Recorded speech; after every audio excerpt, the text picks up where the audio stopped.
Hear from Bob, Joe, and Jeremy how people try to discredit Bob.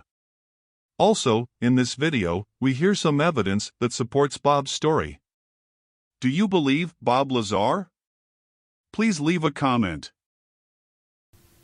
Now, one of the things that's happened to you that has allowed people to discredit you was there's obviously been some sort of an effort to erase your past. Yeah. Some sort of an effort to erase your education history, your employment history at Los Alamos.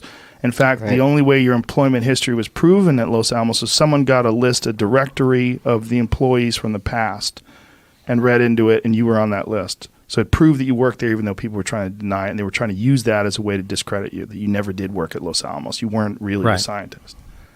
What was that like to experience? I mean, of course, we're talking about the 1980s, the 1990s, when you could get away with something like that. Yeah, obviously there were a lot less records on computers at that time. It was still file cabinets and folders. But that was frightening. That was one of the first things. What happened? I think George Knapp was the first one that uncovered that. I mean, he saw my birth certificate disappear. It disappeared. Yeah, there was no record of you being. Yeah, there was no record of that. There was his mom no tells record. His mom tells me about that. Like, it was frightening for her. He's got a real family. He's a real person. It was frightening for her. But the Los Alamos thing really surprised me. And that they were so adamant that, no, this guy never worked here. Don't be ridiculous. And George went back and forth, for I got the letters on the wall, months. I mean, it was ridiculous. But fortunately, somebody came up with a 1982 phone book directory. I mean, and also, originally I told you, when I worked there, I was on the front page of the paper. So they were still able to archive, bring that back from the archives. And, Bob Lazar, a physicist working here at Los Alamos. So there was at least something there. But somehow George came up with the phone directory. And then Bob took George with cameras into Los Alamos. Oh, yeah. Yeah. So we flew out there and I said, look, come on in. I'll show you where I worked. We'll go in. We'll meet people. And George went with me and and filmed you knew inside how to there. navigate the place, so you'd obviously been there before. Met people, and and Los Alamos was also the place where they had the machine that was able to read the size of your digits. No, that was in Los Alamos. That was S4. That was S4. And explain that. So now this was back in the 80s. And this is back in the 80s where when you discuss this, people are like, this doesn't even exist. Yeah. Okay. What was it? It was a way, this is before fingerprint scanners and and any high resolution scanner at that time. So what it was a device that had a little picture of a hand on a glass plate with pins in it, so you could jam your hand in there. And there was a bright light above it and a sensor underneath. And when you put your hand in there, the light would turn on, and it would measure the bones in your finger because the light shone through your bones.